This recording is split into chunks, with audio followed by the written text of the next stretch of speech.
Hello friends, இன்றைக்கி நம்ம பார்க்க போகிறது ஜாப்பனி அனிமி சீரிஸான to your eternity season 1 episode 5 தான் இன்னைக்குள்ள வீடியோவில் பார்க்க போகிறோம். உங்களுக்கு இந்த வீடியோ பிடிச்சிருந்தது அப்படின்னா லைக் பண்ணிட்டு அப்படி மறக்காமல் நம்ம சேனலை சப்ஸ்கிரைப் பண்ணிருங்க.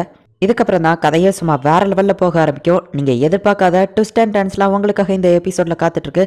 சரி வாங்க நம்ம வளன்னு பேசாமல் இன்னைக்குள்ள கதைக்குள்ளே போக ஆரம்பிக்கலாம். இன்றைக்கி நம்ம பார்க்க போகிறது to your eternity season 1 episode 5. பரோனா செக்யூரிட்டி கெட்டப்ல வந்து மார்ச்சையோ ஃபோஷியவோ ரிலீஸ் பண்றா. அதே நேரத்துல அந்த பாட்டி பியூரான் அப்படிங்கிறவங்களே அவ அந்த ஜெயில இருந்து ரிலீஸ் பண்றா. அப்ப மார்ச் வந்துட்டு ஓனிகோமாவை ரொம்பவும் மிஸ் பண்றோமே அப்படின்னு சொல்லி அந்த பேரையே பாத்துக்கிட்டே போறா. இதோ இந்த தண்ணி வழியாவே போனா நம்ம ஈஸியா வெளியே போயிடலாம். போகிற இடத்துல ஒரு கேரேஜ் நான் வச்சிருக்கேன், நீங்க முன்னாடி போய்கிட்டு இருங்க.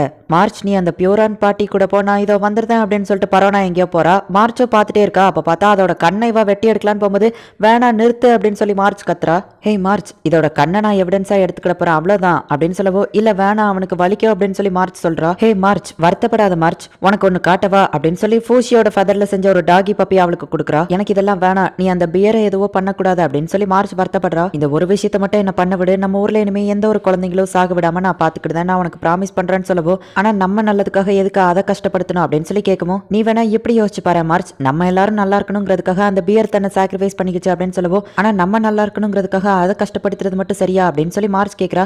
நீ வளர்ந்ததுக்கு அப்புறம் தான் உனக்கு இதெல்லாம் புரியும் அப்படின்னு சொல்லி பரோனா சொல்லவோ மார்ச்சுக்கு ஒரு மாதிரி ஆயிருது. இங்க பாரு மார்ச், அது உயிரோட இருக்குன்னு நீ தான் தப்பா நினைச்சிட்டு இருக்க, அது இறந்து போயிடுச்சு அப்படின்னு பரானா சொல்லி மார்ச் கேட்கல. சரி மார்ச், நம்ம அதை எதுவோ பண்ண வேணா, வா போலாம் அப்படின்னு சொல்லிட்டு எந்த ஒரு எவிடன்ஸுமே எடுக்காம போறா. எந்த ஒரு எவிடன்ஸும் இல்லாம உன்னோட ஊர் மக்கள் உன்னை நம்ப மாட்டாங்க அப்படின்னு சொல்லி அந்த பாட்டி சொல்லவோ, நான் உங்களை எப்படியாச்சும் நம்ப வைக்கிறேன் அப்படின்னு சொல்லிட்டு இப்ப அவங்க அங்க இருந்து எஸ்கேப் ஆகி போறாங்க. ஐயா ஜாலி, நம்ம ஒரு வழியா தப்பிச்சிட்டோம் அப்படின்னு சொல்லிட்டு மார்ச் ரொம்பவும் ஹாப்பியா இருக்கா. வண்டியை ரொம்பவோ குலுக்கி ஓட்டுறா. அப்ப மார்ச் தடுமாறி கீழே விழுறா. வண்டி பின்னாடி புகையா வர ஆரம்பிக்கி. மார்ச் கையில வச்சிருக்கிற அந்த ஃபெதர் பால் எல்லாம் கீழே விழுது. பரோனா நம்மளை காப்பாத்தினதுக்காக நான் இதை தேங்க்யூ மீலா அவளுக்கு ரெடி பண்ணி வச்சிருக்கேன், இது ஒரு சீக்ரெட் சரியா அப்படின்னு சொல்லிட்டு மார்ச் சொல்லவோ, என்ன சீக்ரெட் அப்படின்னு சொல்லி பரோனா வந்து கேட்டுட்டு, ஹே மார்ச், இங்க இருந்து நீ போனதுக்கு அப்புறம் என்ன பண்ண போற அப்படின்னு சொல்லி கேட்கவும், நான் எனக்கு தெரியாத நிறைய விஷயங்களை கத்துக்கிடுவேன், நான் சமைப்பேன், படிக்க கத்துக்கிடுவேன், எழுத கத்துக்கிடுவேன், கவலைப்படாத ஃபோஷி, நம்ம ரெண்டு பேரும் சேர்ந்தே இதை கத்துக்கிடலாம் சரியா அப்படின்னு அவ சொல்றா. ஓ ரொம்பவும் நல்லது மார்ச் அப்படின்னு சொல்லிட்டு பரோனா சிரிச்சுட்டு தான் இருக்கா. ஆனா வெளியே ஒரு பெரிய அட்டாக்கே நடந்துட்டு இருக்கு. பரோனா இப்ப ஆற மாதிரி ஒன்னு செஞ்சு விடுறா. பார்த்தா ஹாயஸை பின்னாடி துரத்திட்டு வந்துட்டு இருக்கா. அந்த டாகியை மட்டும் இறக்கி விட்டுருங்க, நான் உங்களுக்கு உயிர் பிச்சை தரேன் அப்படின்னு சொல்லி ஹாயஸை சொல்லவும், நான் ஃபூஷியை கொடுக்க மாட்டேன் அப்படின்னு சொல்லி மார்ச் சொல்றா. இப்போ அவங்க அட்டாக் பண்ண ஆரம்பிக்கிறாங்க. சிஸ்டர் வேணாம், இது ரொம்ப ஆபத்து அப்படின்னு சொல்லிட்டு மார்ச் சொல்றா. ஆனாலும் பரோனாக்கு வேற ஆப்ஷன் இல்ல, அவ ஃபைட் பண்ணி தான் ஆகணும். சிசி இது ரொம்ப ஆபத்து, சிசியை நான் தான் எப்படியாச்சும் காப்பாற்றணும் அப்படின்னு சொல்லி மார்ச் பார்த்துட்டு இருக்கா. பரோனாவை காப்பாற்றணும் அப்படிங்கிறதுக்காக மார்ச் அவளோட உயிரை சாக்ரிஃபைஸ் பண்றா. இதை பார்த்து நம்ம ஃபூஷி டென்ஷன் ஆயிட்டு அவளை அடிக்க போறான். அப்படிதான் ஏ கிட்ட வந்துரு ஃபூஷி அப்படின்னு சொல்லிட்டு ஹாயஸை நம்ம ஹீரோவை அட்டாக் பண்ணுவோம். நம்ம ஹீரோ அப்படியே ஏர்லயே ஓனிகுமாவா மாறி ஹாயஸையோட ஃபேஸ்ல அட்டாக் பண்றான். மார்ச் வந்துட்டு ஃபர்ஸ்ட் தன்னோட விரல வச்சு, நான் அப்பா நீ அம்மா ஓகேவா வீட்டுக்கு வந்துட்டீங்களா அப்படின்னு சொல்லி விளையாண்டுட்டு இருக்கா. டெய்லி இப்படி விரல வச்சு விளையாண்டுட்டு இருக்கா பரோனா பாக்குறா. ஒரு நாள் மார்ச் பரோனா கிட்ட வந்துட்டு, எதுக்காக நீங்க தனியாவே இருக்கிறீங்க அப்படின்னு சொல்லி கேட்கவோ, எனக்கு எந்த ஒரு ஃபேமிலியும் இல்ல, அதனாலதான் இந்த மார்ச் அப்படின்னு சொல்லி ஒரு பொம்மையை கொடுக்குறா. உடனே பதிலுக்கு மண்ணுருண்டை இருந்தாங்க சாப்பிடுங்கன்னு சொல்லி கொடுக்குறா. அவ ரொம்பவா ஆசையா கொடுத்தவனே இவ்வளவு சாப்பிடுற மாதிரி ஆக்டிங் கொடுக்குறா. ஹே சிசி, உனக்கு ஃபேமிலி இல்லைன்னு சொல்லல, இனிமே நம்ம ஃபேமிலியா இருப்போம், நான் அம்மா நீ அப்பா, இது நம்ம குழந்தை ஓகேவா அப்படின்னு அவ சொல்றா. பரோனா ரொம்பவும் வருத்தப்பட்டு இருக்கா. நம்ம ஹீரோ அந்த சிட்டியவே நாசம் பண்ணிட்டு இருக்கான். மார்ச் லைட்டா கான்சியஸ்னஸ்க்கு வரவும், உடனே அந்த அன்னைக்கு பரோனா நான் உன்னை எப்படியாச்சும் காப்பாத்துவேன் மார்ச், கவலைப்படாத அப்படின்னு சொல்லிட்டு அவளோட காயத்துல கெட்டு போடலாம் அப்படின்னு சொல்லி அவளோட ட்ரெஸ்ஸை கழட்டவும், அந்த தேங்க்யூ மீல் கீழே விழுது. ஓ பாத்துட்டியா, நான் இதை உனக்காக தான் கொடுக்கலான்னு இருந்தேன் அப்படின்னு அவ சொல்றா. எனக்கு ஏதோ ஒரு மாதிரி பண்ணுது, எனக்கு சாக விருப்பம் இல்லை, நான் இறந்து போனதுக்கு அப்புறம் இனிமே நீ தான் அம்மாவா இருந்து எல்லாத்தையும் பாத்துக்கிடணும் அப்படின்னு சொல்லி அவ சொல்றா. ஹே மார்ச், கவலைப்படாத, உனக்கு எதுவும் ஆகாது, நம்ம உங்க அப்பா அம்மாவை மீட் பண்ணலாம், நீ ஒரு பெரிய பொண்ணா ஆசைப்பட்ட மாதிரியே வளர்வ அப்படின்னு சொல்லி அவ சொல்றா. அம்மா ஃபூஷிக்கு எதுவும் ஆகல அப்படின்னு சொல்லி மார்ச் கேட்கவும், ஒன்னும் ஆகல அப்படின்னு சொல்லி பரோனா சொல்றா. ஓ நல்லது அப்படின்னு சொல்லி அவ சிரிச்சுக்கிட்டு இறந்து போயிருதா. அவ்வளவுதான் அப்படின்னு சொல்லிட்டு அந்த பாட்டி அங்கிருந்து வண்டி எடுத்துட்டு கிளம்புறாங்க. மார்ச், நீ ஆசைப்பட்டபடியே பாரு, நான் உன்னோட தேங்க்யூ மேல எடுத்து சாப்பிடுறேன், எப்பவும் போல இது ரொம்பவும் டேஸ்டா இருக்கு அப்படின்னு சொல்லி அவ சொல்றா. இப்ப பரோனா மார்ச் தூக்கிட்டு அந்த வண்டி ஓடிட்டே தான் இருக்கு. அந்த ஓடுற வண்டியில இருந்து அப்படியே குதிச்சிருதா. நம்ம ஃபூஷி சண்டை போட்டுட்டு இருக்கிற அந்த இடத்துக்கு அவ போக ஆரம்பிக்கிறா. செக்யூரிட்டிஸ் எல்லாருமே நம்ம ஹீரோவை அட்டாக் பண்ணிட்டு இருக்காங்க. நம்ம ஹீரோ எல்லாரையும் அட்டாக் பண்ணிட்டு இருக்கான். இது ஓனிகுமா தானே, உண்மையிலேயே இது இருக்கா அப்படின்னு சொல்லி யானமே மக்கள் எல்லாரும் பார்த்து ஆச்சரியப்படுதாங்க. நம்ம ஹீரோ எல்லா செக்யூரிட்டிஸையும் அடிச்சு துவம்சம் பண்ணிட்டு இருக்கான். ஃபூஷி போதும் நிறுத்து, மார்ச்காக தானே நீ இதை பண்ணிட்டு இருக்க, நீ ரொம்பவும் லாயலானவ ஃபூஷி, ஆனா இதுக்கப்புறம் இதை பண்ண தேவையில்லை அப்படின்னு சொல்லி அவ சொல்றா. நம்ம ஹீரோ அட்டாக் பண்ணதுல ஹாயஸே ரத்த வெள்ளத்துல கிடக்குறா. அப்ப அங்க கீழே ஒரு கத்தி இருக்கு, அதை பரோனா எடுக்கவோ, வேணா என்ற கொன்றாத அப்படின்னு சொல்லிட்டு அவ ரொம்பவும் பயப்படுறா.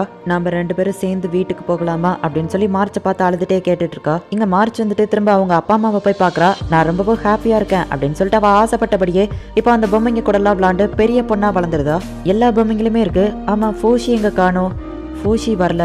ஆமா, ஏன்னா நான் இறந்து போயிட்டேன் அப்படின்னு சொல்லி அவளுக்கு இப்பதான் ஞாபகம் வருது. அப்படின்னா நான் இப்ப எங்க இருக்கேன் அப்படின்னு சொல்லி அவ பாக்குறா. ஃபூஷி நீ எங்க இருக்க அப்படின்னு சொல்லி அவ கத்துறா.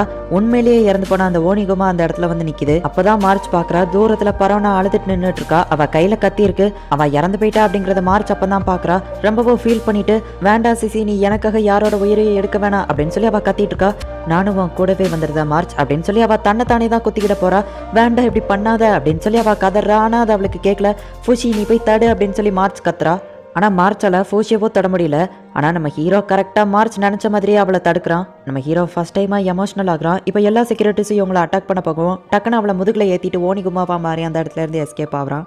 இப்போ நேரா அவங்க 2 பேரும் நீனனா சிட்டிக்கு போறாங்க. அதாவது மார்ச்சோட அந்த வில்லேஜ்க்கே போறாங்க. அந்த வில்லேஜ் அது பாட்டு நார்மலா தான் போய்கிட்டு இருக்கு. அப்போ ஒருத்தர் ஃபாஸ்டா ஓடி வந்து அங்க ஏதோ ஒன்று வருது அப்படின்னு சொல்லி அவங்களை எச்சரிக்கை பண்றான். அந்த வில்லேஜ் மக்கள் எல்லாருமே ஓனிகுமா இருக்குங்கிறத பாக்குறாங்க. அது மேல பரோனா வாரா அப்படிங்கறதையும் பார்த்து ஆச்சரியப்படுதாங்க.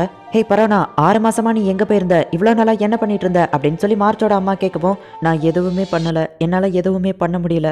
மார்ச் உங்களுக்காக ஒரு லெட்டர் எழுதியிருக்கா அப்படின்னு சொல்லி அவ கொடுக்கவும், ஆனா இதுல ஜஸ்ட் ஹேண்ட் பிரிண்ட் மட்டும் தானே இருக்குன்னு கேட்கவும், இதுல ஒரு மெசேஜ் இருக்கு, அது என்னன்னு நான் உங்ககிட்ட சொல்றேன். மார்ச்க்கு எதுவும் ஆகல, அவ நல்லா இருக்கா அப்படின்னு அது சொல்லுது அப்படின்னு சொல்லிட்டு அவ ரொம்பவும் அழ ஆரம்பிக்கிறா. அவங்க அப்பா அம்மாவுக்கு புரியுது. உடனே அவங்க அழ ஆரம்பிக்கிறாங்க. நான் அவளோட அப்பா, ஆனா என்னால எதுவும் பண்ண முடியல, நான் பண்ண வேண்டியதை நீ பண்ணிருக்க, என்ன மன்னிச்சிரு அப்படின்னு சொல்லிட்டு அவங்க அப்பா மன்னிப்பு கேட்கிறாரு. நீ செஞ்ச எல்லாத்துக்கும் தேங்க்ஸ் அப்படின்னு சொல்லி அவங்க அம்மா சொல்றாங்க. இப்போ நம்ம ஹீரோ அவன் ஒரிஜினல் ஃபார்முக்கு வந்து பரோனா கிட்ட வந்து ஒரு ஸ்மைல் பண்றான். அவ்வளோ ரொம்பவும் தேங்க்ஸ் அப்படிங்கிற மாதிரி ஒரு பார்வை பாக்குறா.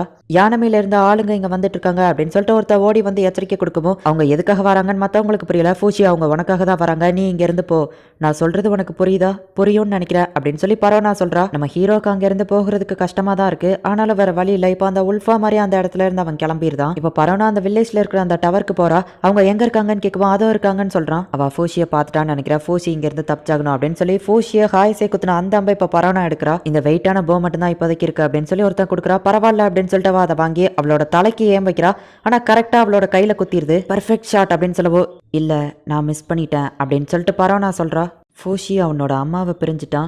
அவனோட ஹியூமனிட்டி இன்க்ரீஸ் ஆச்சு. அவனோட அம்மாவை அவன் உண்மையிலேயே பிரியல. அவளும் அவனுக்குள்ள ஒரு பார்ட்டா மாறிட்டா அப்படின்னு அந்த பேக்ரவுண்ட் வாய்ஸ் கேட்குது. இந்த இடத்துல இந்த எபிசோட் முடியுது. இந்த அனிமேல மார்ச் இறக்கும் போது நம்ம ஹீரோ செம டென்ஷனாகி அட்டாக் பண்ண போவான். அந்த இடத்துல மியூசிக்லாம் போட்டு சும்மா வேற லெவல்ல காமிச்சிருப்பாங்க. அந்த ஆர்புக்கு எந்த ஒரு ஃபீலிங்ஸுமே கிடையாது. ஆனா மார்ச்சை கொண்டுட்டா அப்படின்னு செம டென்ஷனாகி அட்டாக் பண்ண ஆரம்பிப்பான். அது சும்மா வேற லெவல்ல இருக்கும். நான் அந்த லெவலுக்கு எக்ஸ்பிளைன் பண்ணனா உங்களுக்கு பிடிச்சிருந்ததா இல்லையா அப்படிங்கிறத கமெண்ட்ல சொல்லுங்க. அண்ட் உங்களுக்கு இந்த வீடியோ பிடிச்சிருந்ததுன்னா லைக் பண்ணிட்டு அப்படி மறக்காம நம்ம சேனலை சப்ஸ்கிரைப் பண்ணிருங்க. தேங்க்யூ ஃபார் வாட்சிங். Bye guys. நெக்ஸ்ட் எபிசோட்ல மீட் பண்ணலாம்.